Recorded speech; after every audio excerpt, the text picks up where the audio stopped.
Hello, friends. Another Bad Hair Day, another interview episode. The last interview episode was quite long, so this one is a little bit quicker and shorter and has only one guest. Thank you, Tonde, for taking the time, and we will jump right into the interview. Enjoy. See you later. I'm joined here today by Tonde, right? That's me, Yeah. Tonde. Can you tell me what are you doing for a living and where you are right now? So I live in Seattle, and I work for a company called the Bouldering Project, who have 3 gyms right now: one in Seattle, one in Austin, and one in Minneapolis. And I also do some freelance teaching and route setting, things like this. Yeah. So it sounds like you are one of the only freelancers in the United States. So far, I couldn't get in touch with some of the freelancers. You know what it looks like? To freelance, I think it's less common than it is in Europe. I think because the climbing gym system in the US was like very it grew like a business, like in Europe there's a lot of like the clubs, the federations, a lot of state money and influence that kind of supported the development of climbing as a sport. In the US, not so much. And so everything is a business, so people just hire route setters and have been hiring route setters for a long time. So the freelance culture is just exists a little less. Like traditionally, route setters are attached to a gym. So Do you think this is a good thing or a bad thing or just a thing? it's good and bad. The good things are like what it can offer in terms of work stability. I worked for many years as a freelance route setter in Europe, in France, in lots of European countries, and it's very stressful. Like you have to find work all the time. Sometimes the way your jobs align, you have like 3 jobs in a row back to back, and you have no choice because you need the money. And then after you'll have like 3 weeks where you have nothing, and then that's also stressful. So, I mean, it's true of lots of freelancing jobs. Here you can have a full-time position or very regular work, which is, I think, quite nice. But then one of the big benefits of moving around is you learn a lot, and the exchange and the opportunities to learn from different people, and I think is really valuable. And so, in one system you get stability, and the other one you get a lot of exchange and interaction. It would be nice if there was a middle ground, but hopefully we're going in that direction. I don't know. We'll see. Right now, I guess stability isn't that bad, considering this whole turbulent situation. What does it look like right now? Are you the head setter or a director of setting? And what are you, in which position are you right now in this crisis? So until recently, I was the director of route setting for the Bouldering Projects. And we were in a big phase of development. We are still. I mean, I guess it's on hold, but so we have new gyms coming in Salt Lake City and other places. And one of the issues that we were trying to tackle is the problem that there are not enough route setters. There's gyms opening everywhere, very, very aggressively. Everyone's developing. But when you open this gym, if you've got nobody to put holes on the wall, then this is a problem. And so for the past few years, people had been like kind of exchanging and training 1 or 2 people, and we've managed to like get out of it this way. But I think that era has finished. And so my new job was going to focus a lot more on just training route setters, almost exclusively, training athletes and trying to develop route setting as a craft and as a profession. But right now, everything is put on hold, or what does it look like for you and your setters? So right now in America, almost all gyms are closed. I think maybe 100% of the gyms, at least the ones that I know. And because of the nature of business and the system, almost all the staff have been fired of all the gyms. Fired? like fired. The reason they are fired is they are then in a position to receive unemployment. So there's different methods, but I think a majority of people have been technically fired. And so that's a lot. Like for our company, we had almost 200 employees, I think, or something. So yeah, in order for them to be able to have the benefits and benefit from all the support that the state is providing, then they've been let go. And also because if you're a company that has to pay out salary and you're making zero money, there's only so long you can survive. So in order to survive, a lot of gyms have just closed and let their people go, and are trying to like manage their money the best way possible until they can open again. How does it feel? Very scary. For sure, there's this notion that the industry probably will never be the same again. It's like something that's so powerful and so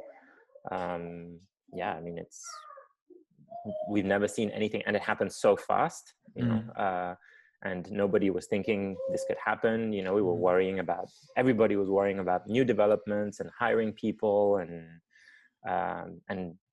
honestly, the industry was doing very well. And then almost in like the space of a week, it just like stopped dead, and everyone's like, are we even going to be able to open again? So it's really serious. It's really very grave and very, because it's the livelihoods of lots of people who were depending on this job to make a living, and now people don't know what is next. Will the gyms open? Will I be rehired? And, so we are doing everything we can to get going as soon as possible, but it depends on the law. It depends on the state. So, yeah. So are there like any personal benefits for you, or bonuses for you right now of having these spare time for yourself, or maybe developing stuff? For sure. I guess in the course of my life, I was an art student. I was a graphic designer. I did lots of different things. And there were periods I was a climber. I mean, not professionally, but I spent a lot of time just on trips. And so these moments where you do nothing, I think are really, they're very valuable. Like in this society where we have to be productive all the time and be efficient and the truth is, I don't know, as a human being, I don't feel like that's always the right way. The capitalist system we live in says that we have to be this way. But for me, there's value in, staring at trees, or what people call doing nothing. So for me, I mean, half of me, of course, is very scared about what is the future of my profession? How am I going to make money to support my children? There's very real concerns. But on the other side, I'm spending a lot of time with my family, which is wonderful. And, I usually don't have that option. I have to travel, or I have to work, or so that's a huge positive. And then just time to think and read and watch and talk to people who I've never talked to before. So there's lots of, I think there's lots of positives that can come out of this. And I think for me to be able to like survive and see the future, I focus on these things and say, this is okay for now. I'm safe, I'm healthy. And how can I build the next steps? And I have time to think about it. Staying healthy and fit is a good word, because like the industry is really healthy and fit. What do you think about setting in general? Like, how long can a setter do his job when he stays healthy and fit? Or like, how do you see the future, like, of us growing older and older? I mean, from the evidence, still a long time. Jackie, Percy, all those guys are not only, obviously there are some issues. Climbing the level and, especially for high-end competition is difficult. But the fact is, even if you don't climb the highest grades, the value that setters bring can still be very high for a very long time. And, we've seen the competitions where these older guys are present, they just work better, They know, they have experience, they can see things, they can guide the younger setters, they can help make decisions. And I think it's important to think about route setting as more than just, the ability to climb. It's a cool thing, and it's important. It's not, you mustn't diminish it, but it's not the only part of the job. So I think it's about acknowledging what this profession is about, and there's different skills in it, and different people are good at different things. And as we move forward, we just have to find what we're good at. And for me, it's talking. Luckily, I can do this for a long time. So it's talking and charade, always standing in front of the wall and be like, okay, like this, like this. You don't actually have to do it, just crossing the line, dance a little bit and be like, and it works pretty good just to create or express the feeling you want to create. Exactly. Yeah. Yeah, I lost track. How many setters do you have in your gyms, or in one of the gyms? Can you describe like your teams right now? So the gyms are different sizes. I would say the team is anything between, it fluctuates in time, but anything between 5 and 8 people on average. We try and create maybe some hierarchy. So there's a head setter, sometimes an assistant, depending on how how big the gym is or how they're structured. In Seattle, for example, we have now 2 locations. So we have 1 head setter and 2 assistants to help manage the different workloads. And then, a team of setters, and we try and do a lot of training and support. We have an apprentice program, so that also makes the numbers fluctuate. Like how many percent is like workshops, and how much is actually like standard work, standardized? You know what I'm saying? Like real setting days. In my work? No, for your team. So the way we've always done it is that we've always try and mix like the two. There's a learning component into every workday, where so the apprentice program we have is a good example. We take an apprentice, somebody who's never done any route setting, for 3 months. And in that period, they join the team, and the idea is the whole team teaches them and supports them and helps them grow.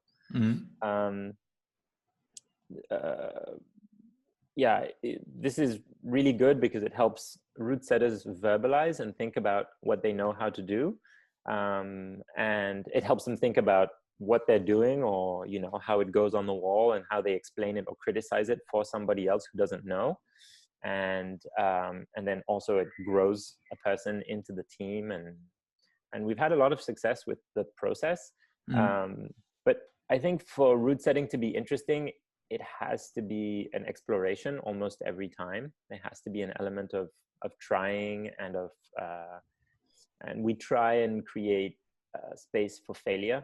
You can put something up, and if it doesn't work, we just take it down. And because there's a team there to support you, we manage to balance the need for production, because of course every day we have to come up with 20 or 30 boulder problems.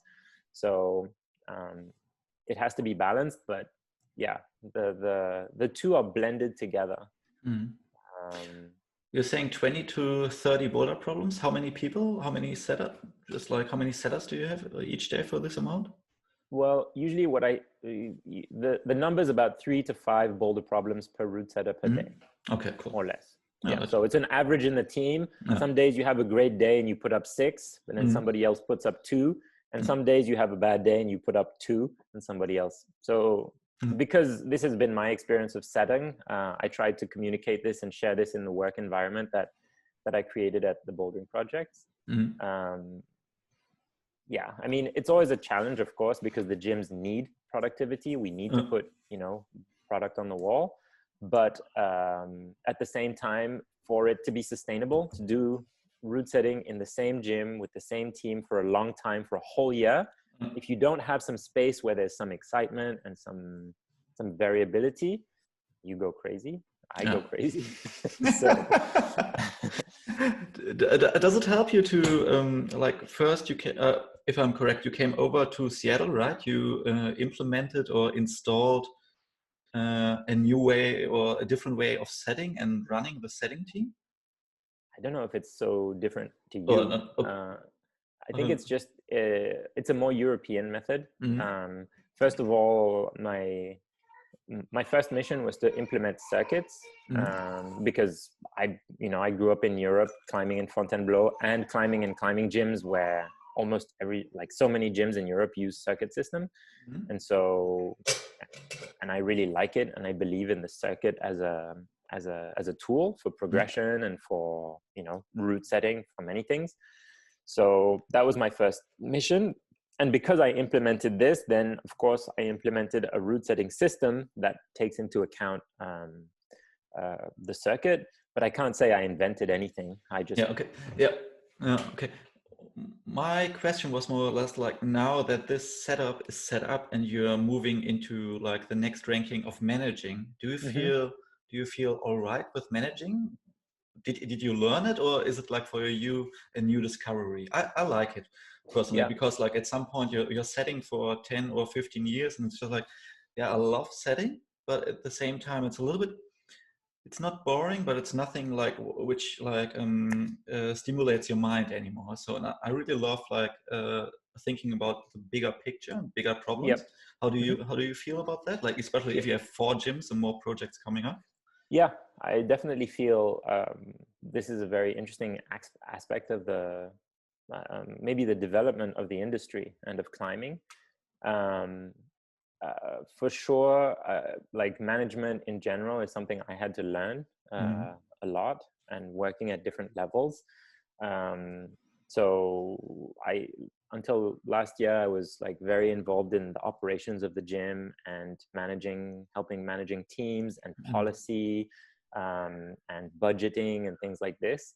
So it was challenging because it's things that I'm not like good at. It's not my training, but it's also interesting and important to understand them very well, so that you can have a positive influence on the people who are actually like putting holes on the wall, and how can you make the situation as well, first of all, create a situation where you have some level of control to help produce really good climbing. You can't just do it by like, oh, I think I know what good climbing is, and do this or do that. There's a limit to how much you can do with that. You can teach, of course, you can share a vision in a small team. Then when the gym gets big, because our gym is really big, and we have like between 250 or 300 boulders at any time, I can't in my brain be like, oh, what does the green circuit feel like? Or, and I can't set or climb every boulder in the green circuit all the time to know where it is. So, so you need to have different systems, different tools. You have to have different like really strong and trust and communication with your team. And it's been really interesting building those elements. What works, what doesn't work. And then again, you move up to a next level and you're sort of managing people in different facilities. And again, it's a different way to interact. It's not my favorite because, like I said, I'm not so good at it. I still prefer like, being close to having a drill in my hand and climbing and thinking about things. But I think the place I have the most impact with my experience is when it's like a wider range, for sure. Do you think you feel more comfortable in front of the wall because you put up something and you receive the immediate feedback once you open it to the public? While if you install or implement changes in a management, it will take a little bit longer until you see any results or receive feedback? No, because I envision my work in this for like long periods of time. So I understand that, setting the boulder, you get immediate feedback. And then when I talk with my teams and say, oh, we had a conversation last year, for example, about how we use volumes. Mm-hmm. And for a while, I felt like it was a little bit too much like a volume and then just a hold on top of it. And the volume wasn't being used so much. Mm-hmm. And it's just because, you know, the desires or the energy in the team drifts one way or another. I think this is normal. Mm-hmm. And I was like, oh, personally, I don't like the direction this is going. We had a conversation with the team about why, about how it changes the climbing in the gym. How is it positive for our climbers? How is it different from the other gyms in the area? Mm-hmm. And then we brought it, you know, through the conversations, we brought it back to a different direction.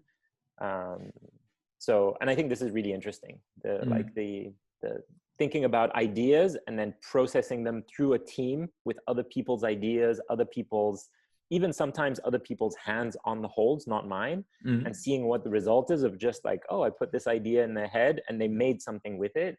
Mm-hmm. And I feel like it's really satisfying as well. Even if it takes 6 months maybe to see the result. That's good. Do you I have two questions. Like you said, like 200 to up to 300 boulder problems. Do you think this is a good number, or what do you think is the perfect amount of boulder problems for a gym? There is no perfect. Being a designer, I'm a firm believer in this process called design thinking. Mm-hmm. And it starts with empathizing with the people who are in the gym. Mm-hmm. So enough boulders is like, if you have people who come, your community comes very often, 2-5 times a week, and they climb a lot and they're very passionate about it, of course they're going to want more boulder problems. And that's the answer, is like, are those people getting like the right amount? And there is such a thing as too much. Like you said it, you give them like new boulders every single day they come in, it's too much. Like to Mm-hmm. progress in climbing, you need to practice and repeat things. And, you know, it's, I think, yeah. So there's a balance to be struck, and it's not, I don't think there's a single answer. I do think on average, business owners or gym owners always want more. Mm-hmm. And I don't think that's necessarily the best thing. I think we could do more quality or more, just balance it a different way. And yeah, I always struggle with that idea. Mm-hmm. But I think there's a middle ground. Each gym is different. Yeah, do you really think, like, I don't know. I always feel like most of the gyms I've been to which have more than, let's say, 150 boulder problems, the quality seriously decreases, in my opinion, because it's also, let me put it this way, like maybe a German thing, because we don't have that many gyms which work as a franchise or as a you know, like, which have different gyms. They have only one gym and it gets bigger and bigger and bigger, so they don't have to deal with the system that they have to improve their setting team and grow, and they grow really slow, so they don't have to deal with these immediate big questions. How do I get like 4 new setters on my team? How do I support not only one new gym in 1 year? No, how do I support like 2 to 3 gyms, and how do I set up this whole system? Yeah, my experience so far, always in a gym with more than 150 boulder problems, that the attention to the single boulder problem, okay, there may be like once in a while like a really good problem, but if you have less boulder problems, you can concentrate more on the really good one, like to make them all pretty good.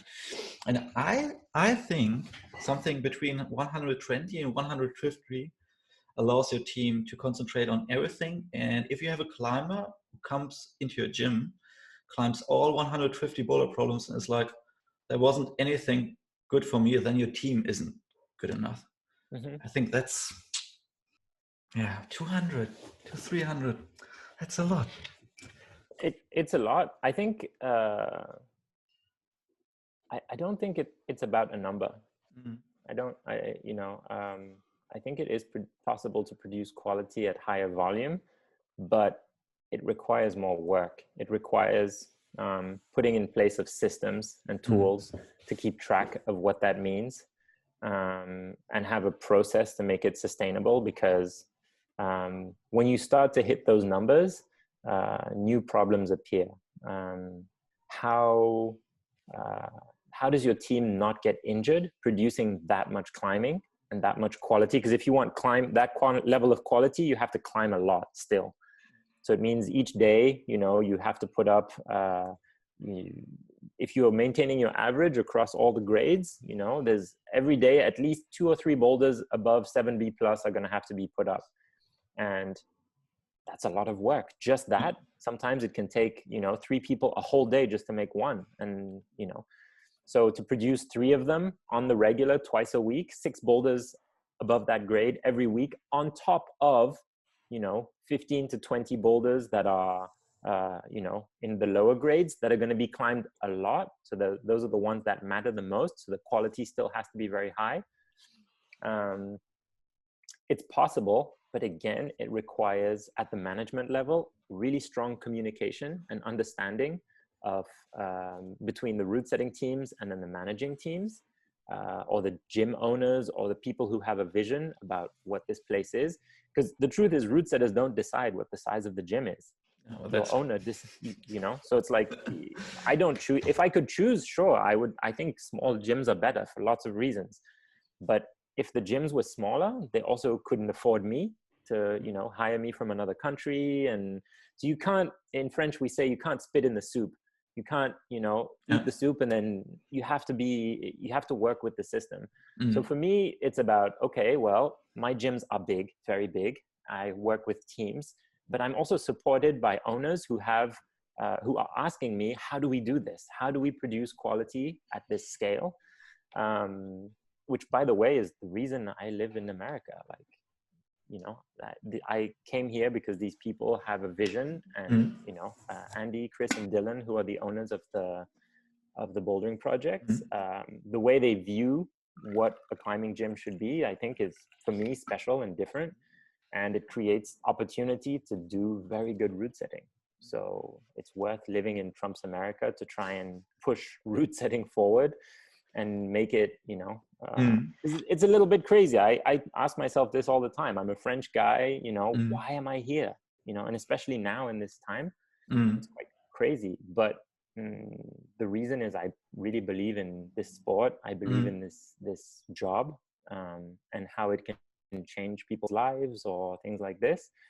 And doing it well, for a really big group of people, is cool. It's like teaching them how to use their bodies and their minds and their imaginations in this context. So it's worth it. And it's a problem to solve. It's like fancy restaurants. It's easy to have a fancy restaurant that serves 8 people every night. But how do you do it if you want to serve 200 people every night and still have a food experience that's amazing? It exists, it's just a lot of work. do you think you benefit, or I is it called benefited? I benefit a lot talking to people who are not only climbers. My father is a climber, and I grew up like only being surrounded by climbers, and a lot of German gyms are run by climbers, setters or old school climbers. So they don't have the influence of someone who's not climbing, but who's doing something else. And I think the combination from someone who has another point of view, another angle, benefits or helps a lot. And you, when I understood correctly, you came from graphic design, and so you worked in a professional work environment before you came into the climbing. Do you think this helps a lot? I mean, I chose to make it helpful. I quit graphic design by my choice because I didn't want to work in front of a computer anymore. But I was passionate about it. I loved it. It's something that I chose. And so when I reinvented myself as a route setter, I just had to use what I knew already. And I only knew one thing. So I used as much as I could, this. But I'm also the product of like a mixed culture. My mother's white, my father's black.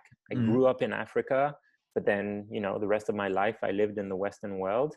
So for me, it's the deeper idea is this idea of diversity, and it's a really like very culturally meaningful idea right now. in the world because of many political issues, immigration. They're all attached to this idea of how we as humans are different from each other. And it appears in so many places. A good one is training for climbing. Everybody's training in a very similar way.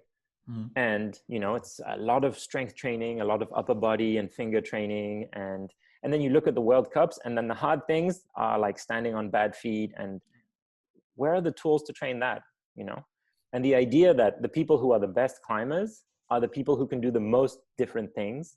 Can you stand on a small foot? Can you do a hand jam? Can you do 8 coordinated moves in a row? If you can do all the different things, it's not about being a specialist or, it's about, and this idea of being open to difference is. But I think this kind of like part of a little bit of the Western culture, neglecting working on your weaknesses. Sometimes it's just like, okay, I'm good at that, I'm good at that, so I'm going to pull and put more effort into those 2 parts. While other cultures appreciate that they have to work on stuff and don't see it as a defeat. It's more or less like, oh, sorry, I couldn't do that, I will work on this ability and improve there and just see it as a chance to improve and still have fun with this. And it's satisfying. And I think climbing has the ability to like bring this idea back into Western culture, because diversity is such an important part. If we do good route setting, if we set everything just as like crimp ladders, then of course we're lost. But there's a chance where there's, a lot of excitement about this sport. And if we can use it as a channel to share an idea about diversity, I think that's pretty cool. So that's my mission. Cool. Tonde, I thank you so much for taking the time so far to talk to me. And we started somewhere there, we ended somewhere here, and let's see. Seriously, sorry. I don't mind. I love it because I'm not a professional, or I don't know how to do interviews, so I just talk to people. And I wanted to see what's happening on your side of the big pond, and I hope you stay through this time and have a lot of fun once you can go back setting with your team. Thank you so much, and talk to you soon. Thank you. If you enjoy these interviews, let me know regarding any topics you want to know more about, or any people I should try to get in contact with.